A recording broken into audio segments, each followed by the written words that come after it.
Hey guys, hard topic, hard to discuss, hard to explain,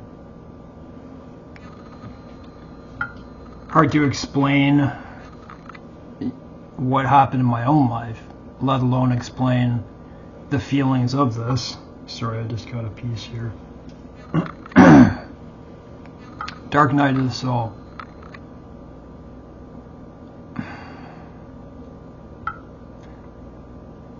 It's just a word, dark night of the soul. It's just a term that's used. And it's not like some angelic, like tarot channel type thing. This is something that people go through. And I want to tell you what I went through. But I kind of want to explain this first. I've had a really stressed out day so far, so that model I was building, I bought another piece. I bought another model, the same model, and for its pieces, because I smashed the other pieces, and only to find out that just like some other pieces don't fit. Dark night of the soul. I went through this. I believe there are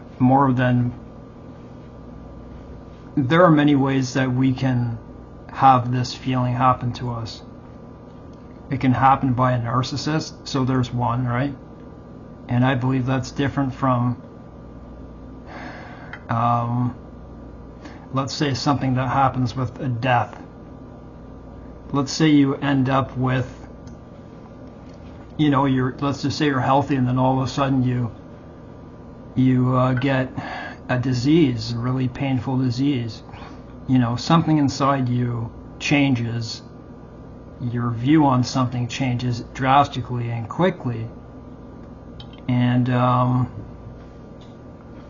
I had girlfriends since 16, probably 13, but dating, and I screwed up some of them. And the feeling when things end, and it's this kind of emptiness, and you feel like maybe like you're never going to talk to that person again. It's never going to be the same thing again. Well, there's a horrible feeling that comes with that, and that happened to me more than once. It probably happened to me about 3 different times, and it was very hard to get over. And I was less confident about myself when I was younger, okay? So it was tough to get through. And what I went through here with a narcissist,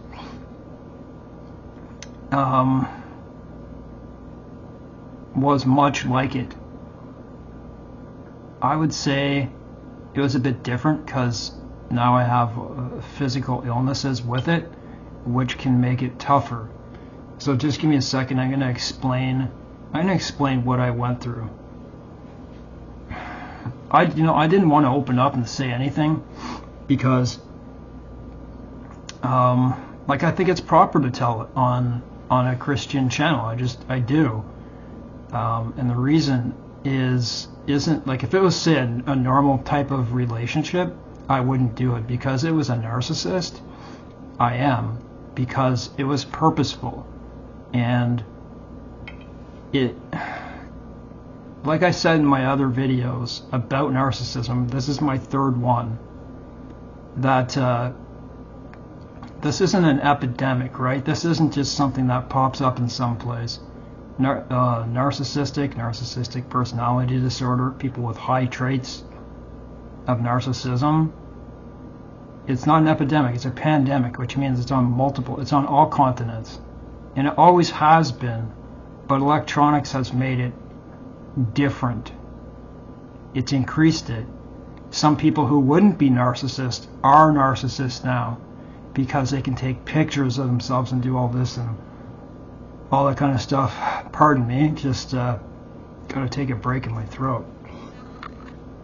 You can see me when I'm making these videos. Sometimes I'm just like that. It's just like spasm in my esophagus, trachea, whatever.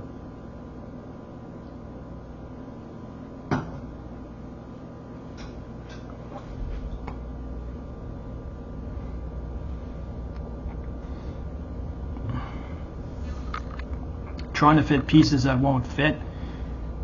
Black, like enamel paint and super glue. And by the way, to take that out, if you ever get super glue on your fingers, is to use coconut oil or like that type of oil. Just keep rubbing it and it'll come out.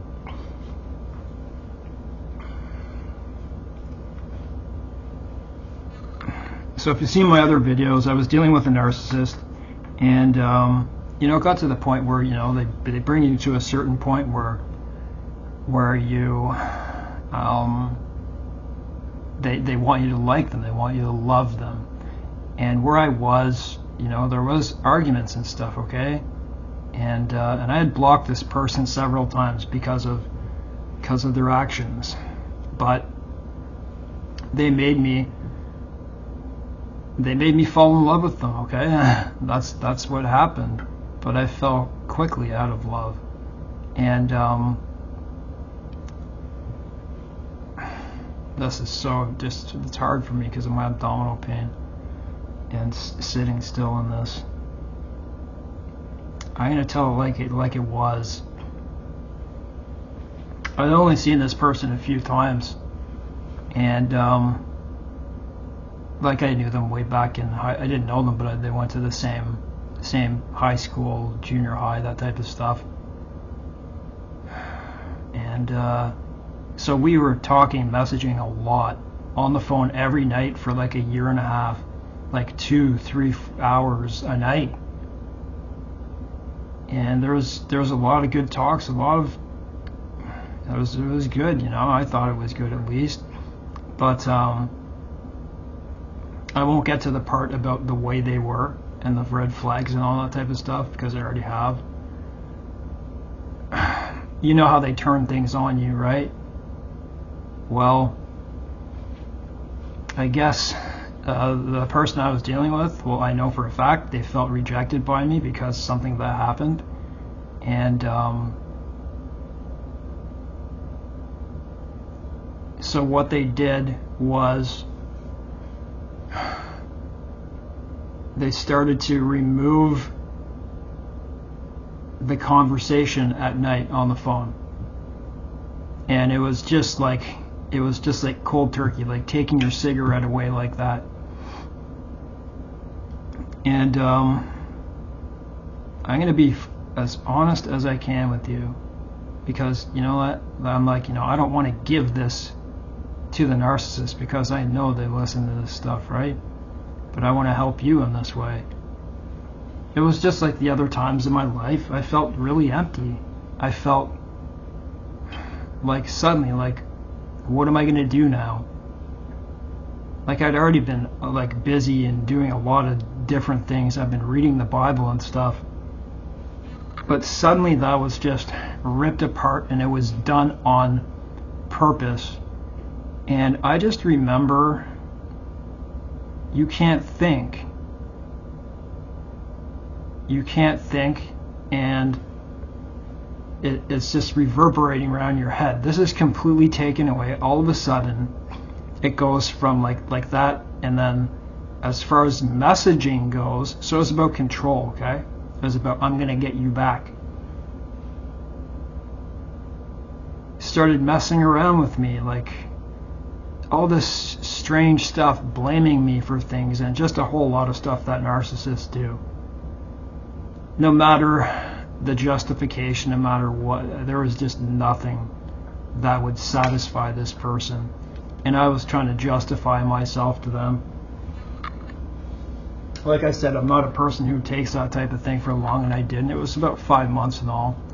I was like being breadcrumbed, and from what I learned about narcissism, once they kind of disappear like that, you know they're with another supplier or something like that. But I feel for me it was more about revenge, like because they felt rejected by me, by something that wasn't even my fault. And and they admitted to it too. I have the emails. Like I said, keep everything you have.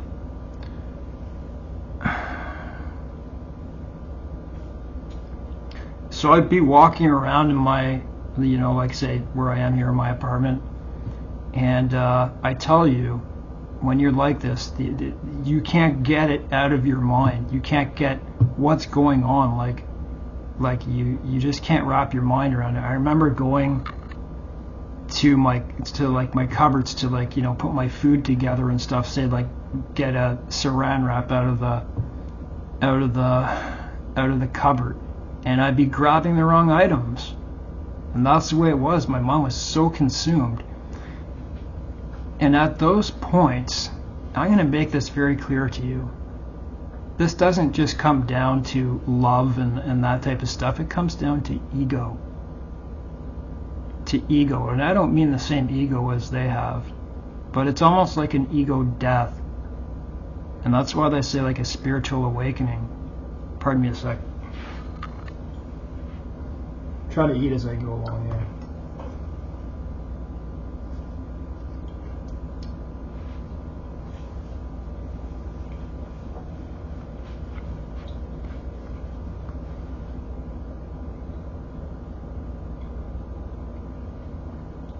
No matter who I talk to, no matter who I ask questions and try to explain this, and believe me, I didn't try to explain this to a lot of people. They just didn't understand. And I couldn't understand how they would never understand, like if you never had heartbreak before. But with the narcissist, it's kind of different because this comes out of left field, right? So everywhere you go, I remember this when it first started. I was in the process of having a lot of my teeth fixed, and I remember, like, you don't want to go to appointments, you don't want to do a lot of stuff, because you're like, I'm just going to be consumed by this. And I remember sitting back in the dentist's chair and being so angry about it, and like there's music playing. A lot of places, shopping malls, dentist offices, there's music playing. And the music, just when I was going through this, it just happened to be like all these different love songs. I felt really bad. But I felt like my ego was being attacked. And what it was a realization of where I was, who I am. Like, what am I doing in life? Suddenly, it wasn't like a relationship where you had a normal person with you and you're talking back and forth. Suddenly you have no one to talk to, and you're left to your own device, right? You're angry as hell, and then it's breadcrumbing, and this person is doing the silent treatment for on purpose. That's what narcissists do. She has narcissistic personality disorder, and probably other things. I'm sorry to say, like, I never say names. That's just not what I do. This is what I went through, and it was hard to get through. It was hard, but it wasn't. I've been through much harder stuff. But this was just a lot of heartbreak.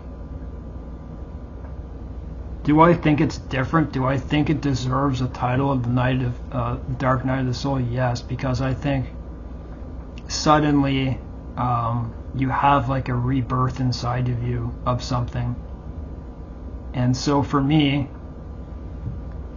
it was the realization of, okay, now you're alone. What are you going to do to fill that time that you were doing with them? Like, no longer when you're sitting down and finally relaxing it. Like, my most relaxing time is at dinner when I'm sitting down. I have to distract myself with eating because I have so much pain, and so I do it for 3 hours, eat very slowly, and I do work and I do all that type of stuff. But that was taken from me. It was just gone.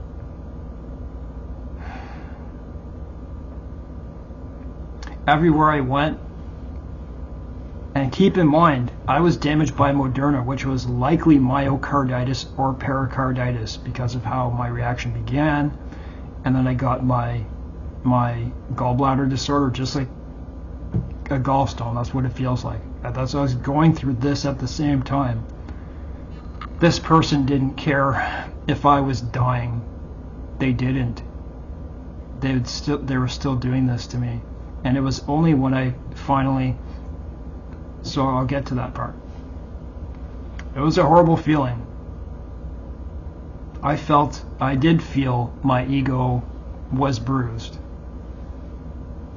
And one of the reasons is because she was pretty, but I've always been used to pretty women and stuff like that. But you know, when you have somebody who likes you who is pretty and not even, okay, suddenly you realize that, hey, maybe you're not so hot yourself, right? And that's kind of the feeling, and that part of me died. That part of me died, okay? That's what happened.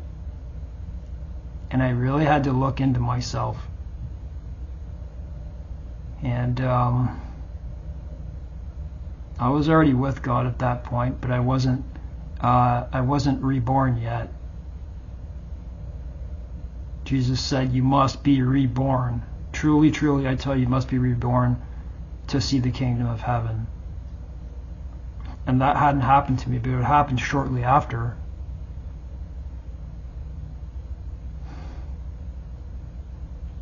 What else can I tell you about how it felt? It felt empty. It felt, you know what, in a weak person, a weak-willed person, they might go to suicide.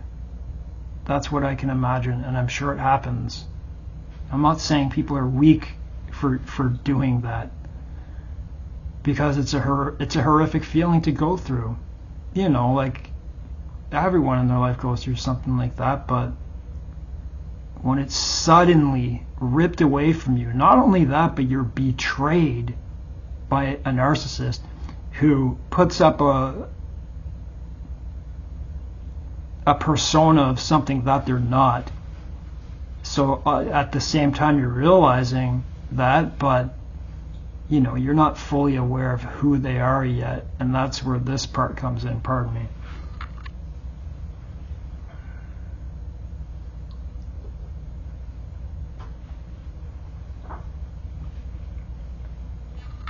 I told you guys, I said in my other videos, and I feel bad for this, and I'm sure God understands because I've been forgiven for it. I was in such a bad headspace for, it wasn't long, it really wasn't. It was probably about 3.5 months, but it lasted for, I mean, it went beyond 5 months, but what she was doing to me until I turned it on her. I was in a space where, I don't know, just like there was like a suggestion on YouTube, you know, like in the videos you give suggestions, and the suggestion was a tarot reading, and I just got addicted very quickly, and I kind of knew that it was wrong, but I was doing it anyways. This was like 2.5 or 3 years ago. I started to listen to them, and I'm not kidding you. I listened to another channel, or I did listen to another channel. I don't listen to this channel like I did before. Certain videos I will for I'm just going to leave that. I won't say what channel it is, but he had gone through a similar situation, so I identify with this person. He said he got a tarot reading, and he found out that this woman was cheating on him or something, and it turned out to be true. And so I was like listening to tarot readings, and I believe it was telling me things because I was getting emails from this woman later when I turned the tables of the things that these tarot readings were telling me. I'm not kidding you. Don't ever listen to tarot. Don't ever listen to tarot. You will not go to heaven if you're listening to tarot. I'm telling you, that's what I believe. It says by the Apostle Paul, idolaters, sorcerers, all that type of stuff, I just don't believe you will. Be very, very careful what you're doing. Yes, I got a pace.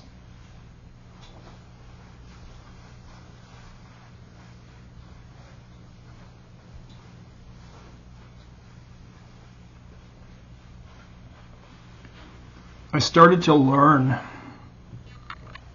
pardon me if I pace, I started to learn that I was actually okay. Once I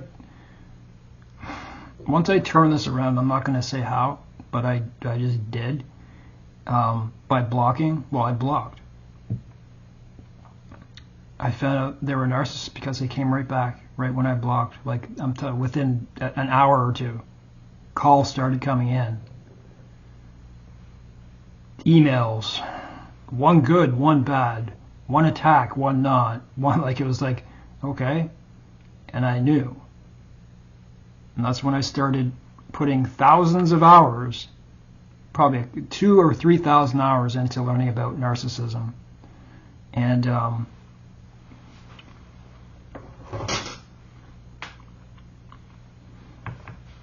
when I found out that's what they were,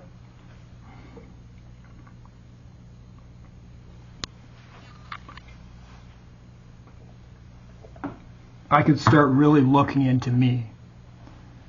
And I'd already been doing that. I had written a book about my life. I was going through very tough times physically, and the reason you see me pacing.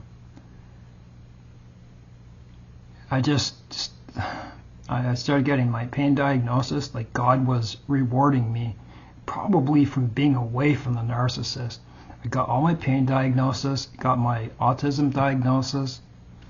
I found out that, it is CPTSD that I am going through and PTSD, but I didn't ever really recognize CPTSD for what it was. And I started to put my boundaries up. Learn not to be like any bit of a people pleaser, but not to, to still do good works as the Bible says.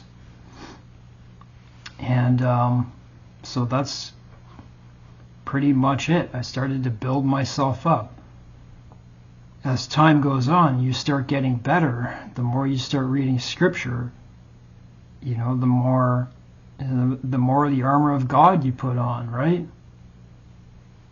It's very hard for me to explain my life on camera with these things that I'm going through. It's much easier for me to make a video standing up at the beginning of the day, because now I have like food in me and stuff, so it causes a lot of pain. But with time heals. It's time that heals, and you're going to have to go through that. And with that, you're likely going to go through a death of your ego in a way, and it depends how strong you are already, mentally, physically even. You're going to have to learn to be by yourself. I was already by myself already, but I mean, as far as needing to keep in messaging with people all the time, being on the phone, all that type of stuff, I don't need that. I just need God, It's not a bad thing, Got rid of Facebook, except for like selling things. Excuse me, and doing educational things like this. How would I finish this? It's not a good feeling to go through. It's like, I would compare it to losing a parent or something like that. It's the same feeling.